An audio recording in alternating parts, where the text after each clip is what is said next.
Hello and welcome to How to Stay Married So Far. We've made it to another episode. Aren't we lucky? Crikey. So this is a podcast where we talk about the highs, the lows, the funny bits. Used to do a lot more of the serious bits. We'll still hit serious bits, but we're trying to approach marriage and sustaining a marriage through a comedic, slightly light-hearted, slightly less precious lens, I'd say. We're lightening up, folks. Yeah, basically. We just got sick of just like really looking deeply into ourselves. So basically, it's going to involve... We want to have a bit more fun. It's going to involve a lot of Nadia saying apple crumble. For those of you who don't know what apple crumble means, it's Nadia's alert word, or what is it? Safe word. Safe word. So is this podcast going to be about sex? Well, she doesn't know what this podcast is going to be about. Oh, no. He said to me, let me choose the podcast and I don't want you to know anything about it. Let's talk about sex, baby. He said you love surprises, which I do. I'm not going to talk in detail. Yes, you are. He's going to try and make me know. Yes, you are. Watch. Okay, so this What's the premise? The premise of this is... Okay, do you know Catherine Ryan? Do you like Catherine Ryan? Yes, the comedian. Yeah. I've met her, actually. I did a Big Brother, Little Brother with her once. Did you? Yeah. Oh, there you go. In fact, I was telling her all about us homeschooling her kids, and her eyes lit up because she was touring, and she said, is that a thing? Because I think she's Canadian. And I said, yeah. And she said, I'm going to do this. She goes, it was meant to be that we met. There you go. Well, she's revealed that she has sex twice a month. And she wants to know what the rest of us are up to, basically. How often are you, people having sex? She says twice a month. And I couldn't work out when I read that. I thought, I wonder if Nadia will think that's a lot or not a lot.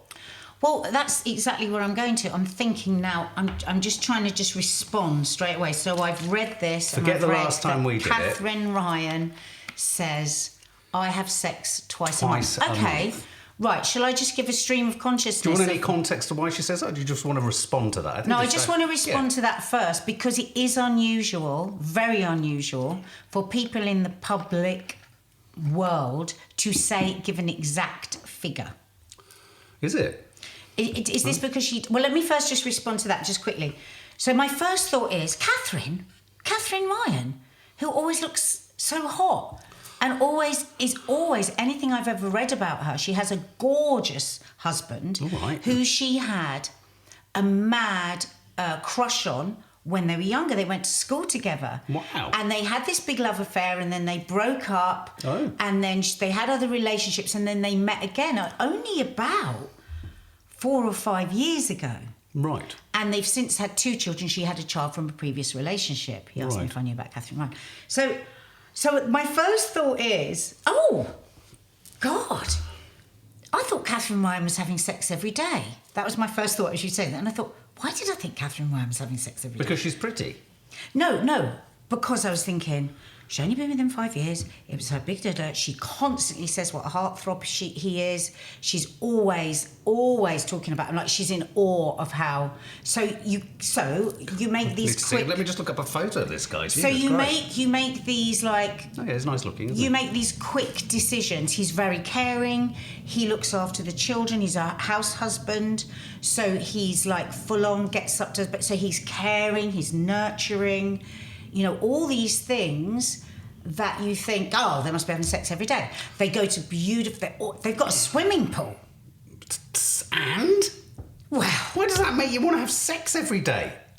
So I would have sex every day if I had a swimming pool. Oh, you're just using that. That's just a strategy to if you didn't see dig my up face, a hole. If you'd like to see my face, just go to YouTube. So it's a lifestyle, I suppose. And is that how lots of us, make up our minds about who and how often... Okay, bottom line, I'm shocked. Why? By how infrequent it is? How infrequent it is. Okay. How she can say that. Mm-hmm. I'll tell you something else what I think. It's just popped up to my head. She talks about how she lost her great love, and that was him. Right. And then they got back together again. I would think that she might think, if I put out into the world that he's only having sex twice a month, could other people start offering him sex? Hang on a minute. So this is the idea that a man, if he's in a loyal, loving relationship, if he starts to not get enough sex, he may be easily tempted. Right, listen, you can't challenge me on any of this, yes, because this is my stream of consciousness, which is the way that I have been manipulated through my life. As Ricky Gervais, you can't stop a thought. Oh, exactly. Obviously, once I think about it and I intellectualise it and I go deep with it, I'm going to come up with all that stuff. But I'm just saying, instinct just goes bam, bam, which tells me how we are informed about how much sex we should be having. Because we make all these snap judgments of people and their sex lives, and I always think everybody's... Well, no, actually, I don't. But I tend to think a certain group of people are having lots of sex. Right. The beautiful people, see, I don't. the swimming pools and the like, going to gorgeous hotels. But she has had 2 babies in 3 years. Well, I was going to say, I mean, surely... breastfeeds. So you're bringing... I'm amazed by how much you're bringing all of this to it. I mean, as far as I'm concerned... What did you think? Well, when she said First, it, if you I can thought remember, they must have kids. Did you? This first thought, I thought they must have kids. This bears no relationship to whether she fancies him, he fancies her. They're busy. They're exhausted, they're shattered, okay, they're shagged in all the wrong ways. That sounds a little bit thought out, intellectualised. What did you think? Did you think, poor him? Did you think, I would hate it if my wife told people how often we have sex? What did you feel? How often do we have sex? What did you feel? How often do we have sex? I'm not saying often we have sex. Apart from anything else, When was the last time we had sex? How does she know she only has sex twice a month? Because it's a rough guesstimate. Does she put it in her calendar or something? It's a rough guesstimate. No, I mean, I think she's just kind of, she doesn't say. She hasn't got like a calendar and a notepad. Does she not write it down? Don't think so. Why would you write it down? Because I don't know how you'd remember. I just think you have it. I mean, can you remember the last time you did?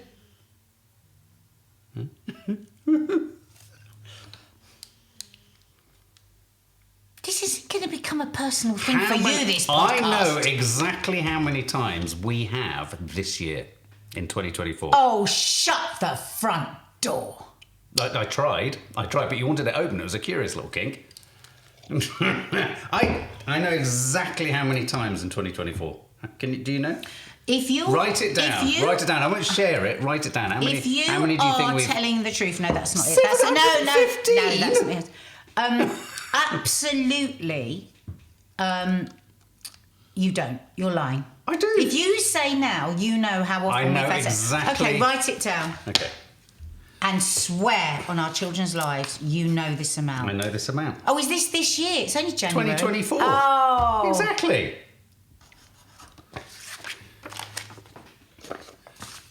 And how do you know that? Because I remember. Does that concur with you? You will have noted, people, astute listeners to APST, what are those things? RSBD. ASMR. They'll have gone, that was a 8. Anyway. Okay, well, I want to know, from a male point of view, what did you actually think and feel, and what snap judgments, not thought out judgments, what snap judgments did you make? Did you think, oh, poor them? Did you think, oh God, what did you think? Oh, poor fuckers. Did you?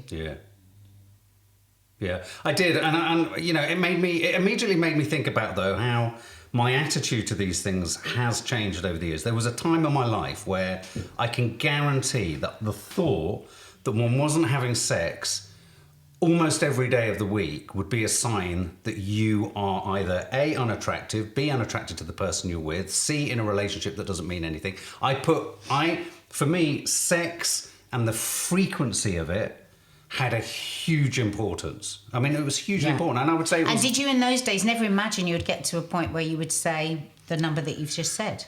I've actually looked at that number since I've written it, and I've actually looked at the date, and I've gone, oh my God, I've become something I never thought I would. What? An infrequent sexer. Mark! You're going to have to cut that out. Why?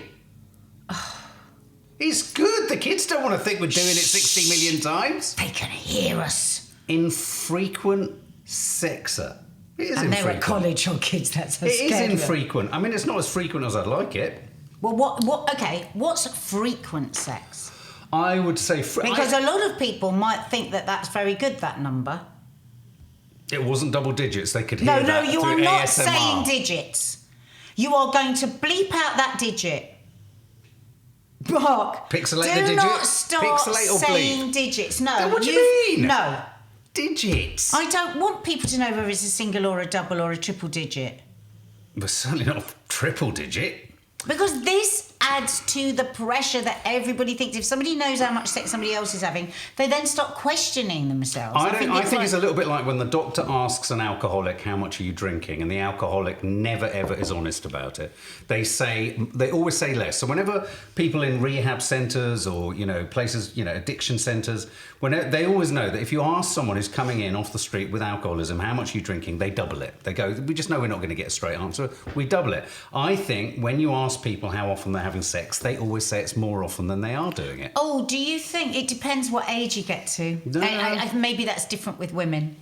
I think, yeah. I think men don't want to be thought. I think you're right. I think, and this is much more the case for when I was younger. I would have felt really judged by my peer group, and this is like not peer group down the pub, kind of just smashing our heads against a bar because Tottenham can't score a goal. Though that happened, but this was if I had revealed in any sense that I wasn't having that much sex and I was in a relationship, there would have been an arched eyebrow. There would have been what was everybody saying? What age is this? I mean, my 20s, 30s, so 20s. Early 30s. So let's stay in the 20s. Yeah. So up to, in your 20s, how many times were boys supposed to be having sex? Well, if you were with someone, you would have sex every night. So you had to say every night? You didn't have to say it. Within your group, peer pressure I'm talking about. But you would want that. It's a curious one. You wouldn't meet your friends on a Friday evening and go, oh yeah, and talk about how much sex you'd have. There would be an assumption that you're having sex every night. And you wouldn't. But you see, isn't that interesting? Because that's what we're talking about, isn't it? An assumption. Yeah. But I bet nobody was having sex every night. No, and I wouldn't. So I suppose how would it? I'm trying to think realistically. How would it have come up? I suppose. If I was in a relationship, which happened, as it does with everyone, and you're not having as much sex for a period of time, for whatever those reasons are, invariably, when I look back, probably my fault, I would not have shared that fact with my friend. I wouldn't have said... If you were having a dry period. I wouldn't have... I mean, if they were like, oh, how's it going with such and such? You'd be like, yeah, it's all right. And they go, all right, is it still fresh? Are you still feeling... Is it still, the honeymoon period and all that kind of stuff? I mean, that would be the kind of way round it. Well, young women were much more graphic than that. We would go into the finite detail of what the penis looked like, what the end was like, what the orgasm was like, what the thing... I mean, when I think about the detail young girls talk about sex... What the end... Hang on. The end of the penis is like, is it got a floppy bit of skin? Is it this? Is it that? Is it like... Yeah. Detail. Wrinkled, purple balls, pink balls. Hang on a minute, who has purple balls? Some people do. Purple? Yeah. What were you having sex with, an Oompa Loompa? Well, just colours of balls and hairs. Well, hang on a minute. You don't look at things for very long, ever. I dispute immediately. I didn't know the colour of anyone's balls, but some people did. I was going to say, the last thing you would have paid any attention to was the colour of those clackers. I didn't look at the colours. I wasn't interested. But things like, so people and women go into finite detail about sex. Finite or fine detail? Finite. Finite, what, as in limited or infinite? Infinite. Finite is the opposite of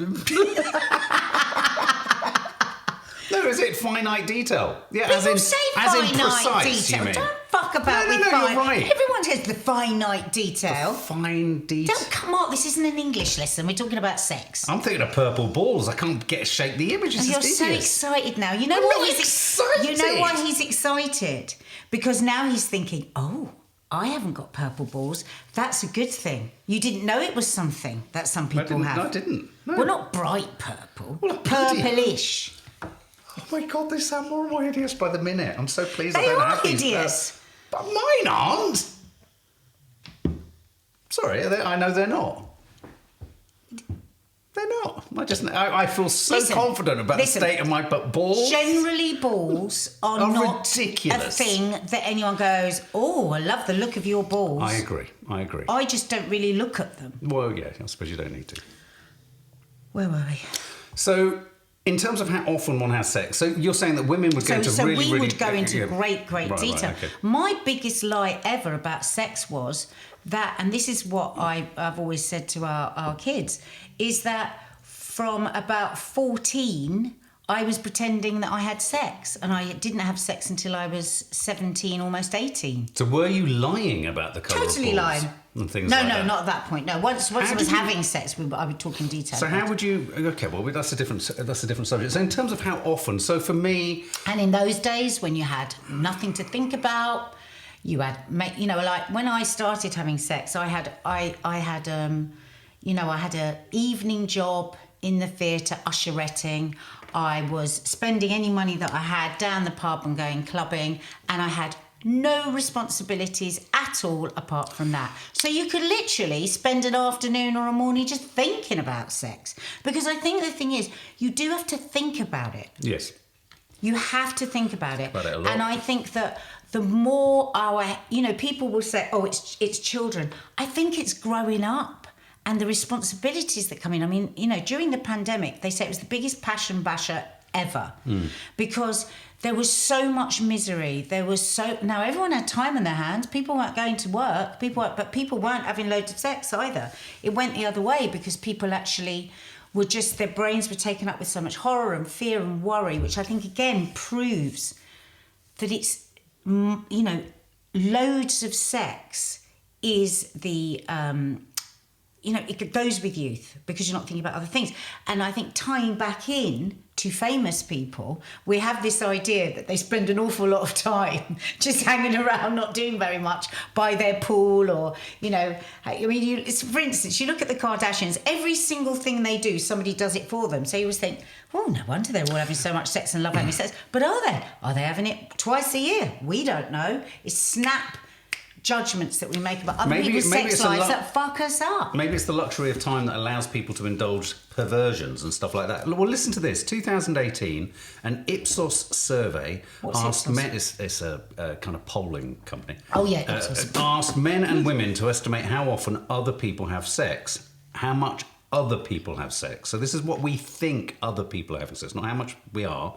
Women guessed that men were at it 13 to 15 times a month, which would be 3 to 4 times a week, while the men guessed that the women were going at it like rabbits at 23 times a month. Now, that's wishful thinking. I think men would like to think that. Well, hang on. Let me pause on that thought, because I'm going to let you in on a curious contradiction in male psychology around women and sex. Oh, God, are we ready for this? Well, no, but it speaks to possibly one of the biggest problems for men, which is, on the one hand, we want to toy with the idea of loose women, literally, and then we are petrified. You married well then. Yeah, exactly. But then one's immediately petrified by the prospect for what this could potentially mean for you. Oh, God. So we literally are still stuck in. Yeah. Or in the bedroom. But I think that must be the... Barefoot and pregnant in the kitchen. Precisely. But I think that's why women were guessing that men were up to it 13 to 50 times a month, because women know. They're the gatekeepers. The women know what's going on.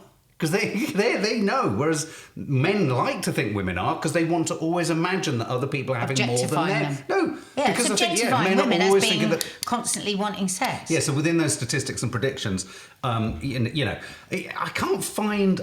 It doesn't actually say. I do feel sorry for how often men and women are having sex. I feel sorry for men that actually just only want sex occasionally, because again, I think the pressure is much more for men. All men are supposed to be gagging for it all the time. Well, I just think like any human, we all have different appetites. We all have different situations. There are so many things that have to be in place to have a good sex life if you're not just naturally very sex driven. There are all sorts of things that come into play in a long-term relationship, in a marriage, in whatever, that have nothing to do with the actual act. The most recent survey done said that 29%, so nearly a third of all women and men, reported not having sex at all in the past month. Now, I think that's interesting, because I think I've got to an age where I accept, both within my own physical limitations, but also within the reality of life. You mature, you grow up. I'm 6 years behind you too, and I'm getting there. I'm sort of thinking, fucking hell, yoga makes sense even. especially yoga with your arse in the air. Sorry, no, I'm thinking all the wrong things. See, yoga's quite erotic, actually, if you get into it. Yoga's very erotic. You're in touch with mind, body, spirit. Yes, especially if you're at the back of the class Totally looking is. forward. Yoga is a perfect example because what you're doing is you're releasing all the toxicity. You're letting go of all the things that are crashing into your head. You're getting in touch with the way that your body feels, the way that your heart feels. It's incredibly sexy. But I would say, you know, there is a more serious aspect to all of this. There have been times in our relationship where there was no sex for quite a big period of time, and obviously that happens around having babies. It happens around The currency. Huh? The currency of sex. The currency of, yeah.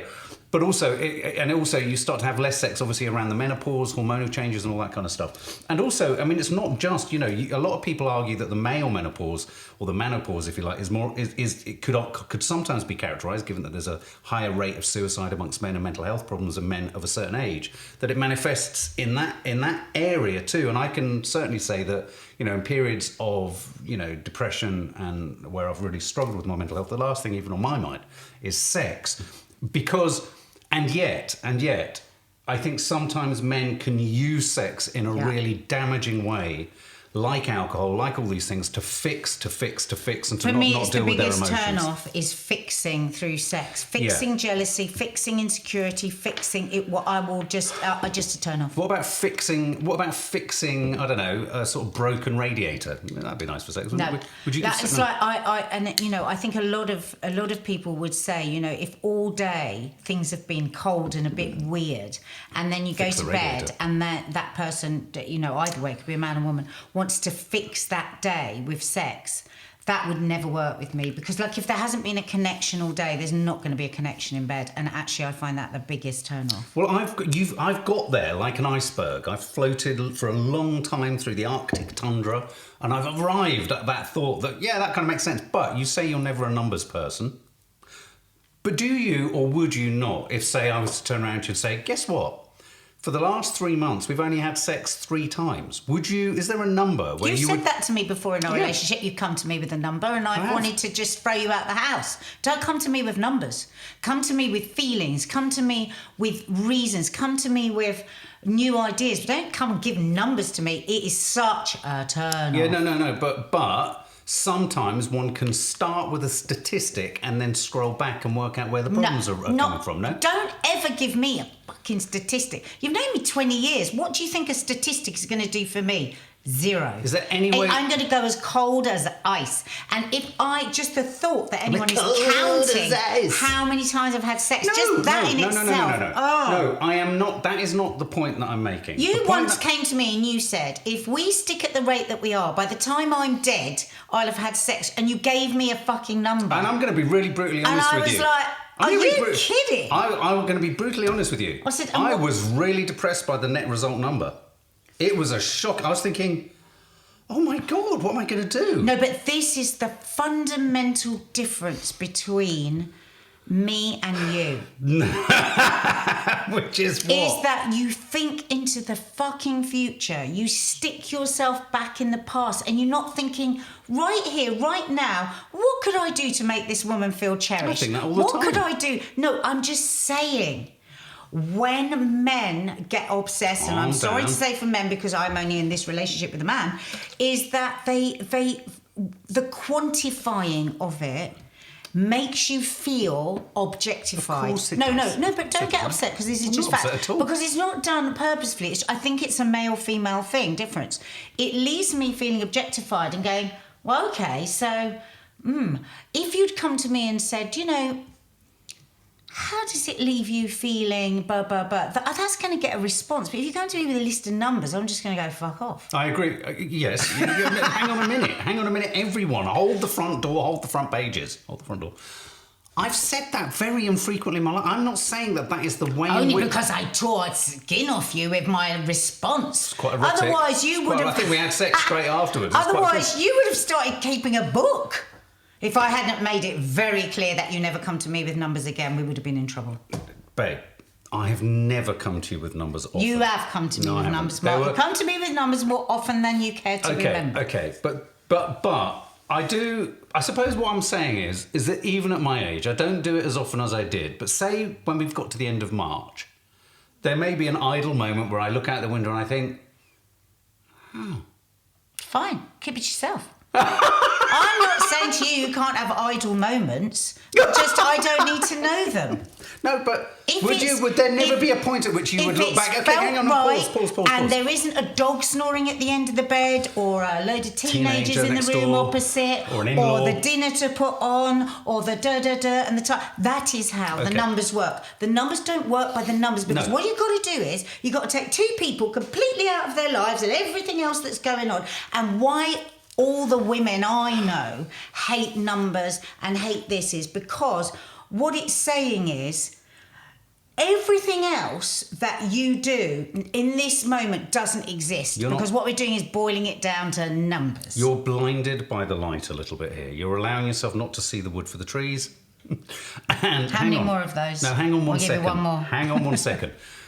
What I'm trying to say is, I totally hear what you're saying, and I've had to get there, like a very slow thing.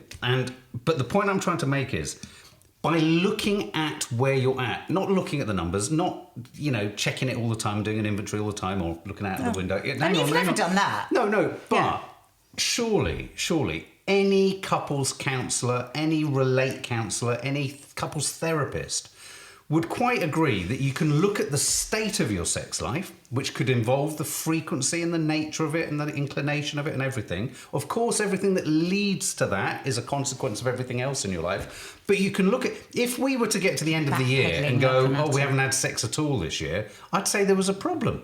Yeah, but it's a number. So I'd come to you and go, we haven't done it at all. But the problem is that people find it so difficult to talk about sex within their relationship. Okay, so I think, if I'm being fair, probably women just generally will find it easier to talk more about their feelings than men. So maybe that's why men do go, what are you actually saying when you say, I've only had it this amount of times? You're actually saying, do you still like me? Are we still intimate? But they lose all ground for me, men, when they just come with a number. But actually what you're saying is probably all the things that the other person is wanting to say as well. So I would say, if there's anyone listening, don't go with the numbers. Just say, do you think we could be both brave enough to talk about how we're actually feeling? Because if we're honest, we've lost a bit of intimacy. Tell me what you think is missing. Take the intercourse out of it. What's missing in our intimacy? Because intimacy is not about sexual intercourse. That's the end of intimacy. That's the end of it. It's all the stuff that creates real intimacy. Really caring about the other person, really knowing about that person, really being interested in the person, supporting that person, helping that person, laughing with that person. All of those things, occasionally holding a hand, giving a hug, that is sex. And what happens is, too many men, in my opinion, don't realise that is sex. Because before you have a life together, before you have a home and insurance and kids and a dog and freezers that need to be cleaned out and washing machine dryers that you need to get fucking fluff out. Who knew that before we were like proper grown-ups? It's like a giant belly button, isn't it? All that shit that goes on is the new kind of intimacy. Pre all of that, what was my intimacy before that? Sharing a fag with someone lying in bed, drinking some of their drink, sharing a kebab, intimacy. Admiring their purple balls. Intimacy was all those things, was that comfort, and then you would fall into having sex. But it just changes. Can I make a recommendation or give a suggestion? And one last thing. Okay, maybe not. A sulk is the biggest turn off on the planet. I've learned that the hard way. And women, believe me, I'm looking right down the barrel now at you, men. Yeah. If you sulk and you end up having sex with your partner, I will go so far as to say they ain't enjoying it. Oh my God, okay. That's what I'll say. Okay. If you've but if you've got somebody to have sex with you by sulking and making life a bit miserable, you want to hear some of the conversations I've heard with women, or had with women, about that and what they're actually thinking about you. Okay, well, but that's petrifying, and I just felt a shrill, horrible, cold sweat. Well, no, because I never spine. don't have. No, I know, but I suppose in many we're very lucky, but I think in a lot of relationships, and I think it's really important to name this, and this is perhaps a whole other podcast. both people being at the same place of desire or desirability is very hard. I mean, if you think about what you're asking for in terms of, and just hear me out, in terms of, what's it called? When you agree to, what was it called? When consent. Yeah. When I talk about consensual sex, of course I'm not talking about non-consensual sex, but I'm talking about if we dig deep into what consensual is within even a relationship where you both love each other, you both fancy each other, but for whatever reasons, for your own reasons, hormonal reasons in the relationship, the way it's going, match it, the alignment of consent, the amount of times that pressure is on with this conversation of sex, how often. It amazes me that people get to that place as much as they do. And it begs the question, perhaps they don't. And sometimes in a really loving relationship, one of you will have sex when it's not the first thing on your mind, but you know, and you're a bit tired, but then you do it and you love that person and then it turns into something nice and you do it. But what I would say on the sulking is, if you are a sulker, trust me when I say it's very unsexy, but also ask yourself what you're actually feeling and see whether you can work that out yourself. Rather than putting it on the other person, and then think about a better way to show that person that you're missing intimacy with them rather than sulking. So, could you empty the dishwasher? Could you sit and listen to them about their day? That's intimacy. Could you hold their hand when you're watching a show rather than just being on your phone? That will get you more sex, but don't think about that. Don't think about intercourse. If somebody doesn't want intercourse all the time, are you willing to be intimate in a different way? Are you willing to just have a bit of a snog on the sofa? Does it always have to end with you getting your end away? Well, and what would you say to women? Well, what I would like to also to stress is, I do think a shout out something has to be said for the fact that there is an assumption from women that when men want intimacy, all they want is sex. They don't. I think don't get me wrong, as a red-blooded man, having been around lots of men, when I was younger, it's certainly a much more the desired or, desired outcome, for men. But it's not always. It really isn't always. And certainly when you're in a longer-term relationship or you're in a marriage, sometimes I think women assume that if there's a reach out of any kind of tenderness or affection, it could sometimes be shut down quite quickly with I'm not interested. Or it's not going to lead to I'm sorry, 99% of the time a man will not be happy unless they've had an orgasm at the end of it. Come on, let's be honest. I'm not talking about even any sex with I'm just talking about holding each other, being intimate or being... The trouble is why women often pull away is because they would like to lean into that more, but this is, honestly, they'll say, but I know within minutes it's going to turn to sex. Okay, well, my recommendation to men is, listen, we do need to be trained, a little bit like dogs. I have been trained somewhat in this regard, and it's not about being trained into something that isn't something you feel. It's about trying to just, as you always say, see it from just someone else's perspective. And men are from Venus and women are from Mars, or the other way around. And, for me, so for example, I do think more self-consciously about touching you in a way that isn't sexual, but that kind of is caring or considerate, or touching your hand, like, yes, I remember I walked past you, look at your stuff, I thought you look really nice, saying it, rather than having these thoughts and then doing that thing somewhere down the line where you go, well, I feel it, or I say, actually really make a point of saying it as you're feeling it. And I say, oh, you really look nice, and da-da-da-da-da, would you like this, would you like that, shall I do this, or just doing stuff without asking. All the stuff you do before you've had a shag with somebody. Absolutely. That's what I would say. Do the washing up, empty the dishwasher, have a shag. Simple. All the things that you would say before you actually ever had sex, just keep them going. But it's really important that we say this just for a minute. We're talking about it because we are man and woman, but this can easily be switched around the other way, because there could be a man that's very much feeling that with a woman or somebody in the same sex relationship. So as we're talking about this, we're talking about wherever that power balance is, wherever there is one that doesn't fully understand that intimacy and has really been brought up in a way that intimacy is just about sex, and it's not. Can I just ask you quickly as we wrap up about the Catherine? One of the first things you said at the beginning there, which I just wanted a bit of clarification on, Miss Sawalha. What did you say about him and the possibility of him losing interest if he wasn't getting that much, or someone else would jump on him? Or No, I would be surprised, because she's quite ferocious and she can be quite... she's quite quick off the mark if I've ever seen anything said about her looks or anything. I don't know, I pick up a certain insecurity with her. So I was thinking, for her to say that, which I was surprised she wouldn't be worried that people might go, oh, he's only having sex twice a month.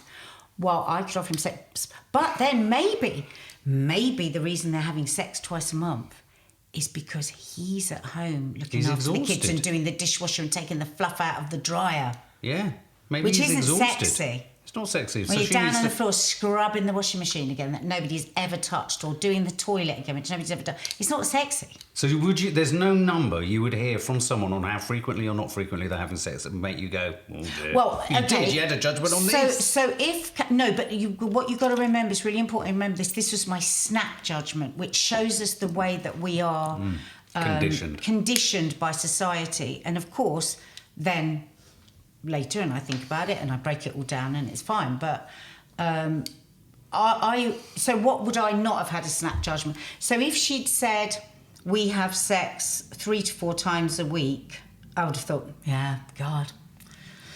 Yeah, that's what I'd expect. And geez, she's had 2 babies in 3 years and she's breastfeeding and she still has sex 3 times a week. Wow, God, yeah. And I would accept it. So would you say 3 or 4 times a week? 3 times a week, let's say. Would you say 3 times a week is something to aim for? Right, shut up. Is it? Don't try and get numbers, Mark. Hang on. I just want to write a number and I want to see if you guys can guess what I've written. Give us the pen. This is the number of times... Don't say anything about digits. This is the number of times I want to have sex this year. Oh, darling, I can't work it out. Hang on. Can we do per ready? week? Can we do per week? Yeah, well, it's all very easy to say that, isn't it? When you know you're not good, because you're trying to sound all virile and everything. No, I'm not. Yeah. Well, I'll tell you what. Nobody of your age could do that. That's just in your head. It's not in your body. It's not. It's in my pants. It's not in your body anymore. I could do that. Hang on, let me just remember how many days in the year. 365. Yeah. No, Mark. I'm nearly hitting that. That on my own terms, I'm nearly hitting that. You better take that last bit out. You're going to come across like a right wanker. Oh. At least I've never had to negotiate purple balls. Who are you with? Sometimes, when you say something to somebody that you've been with for a long time, you go, why have I said that? Because that is going to drive me mad. It's hideous. This will be spoken about over and over. No, I think it's he funny. will ask me multiple times if I've ever seen anyone with purple balls. He will bring this up on you Coffee have. Moaning You said tomorrow. You have.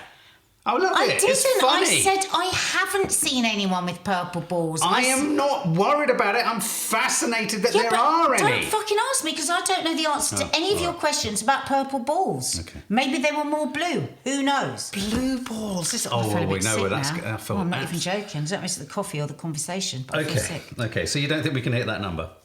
Darling, I don't think you can hit that number. Don't make this a we thing. Make it a you thing. Maybe it's a me thing. Please share this podcast with all your friends that might be struggling with their sex lives.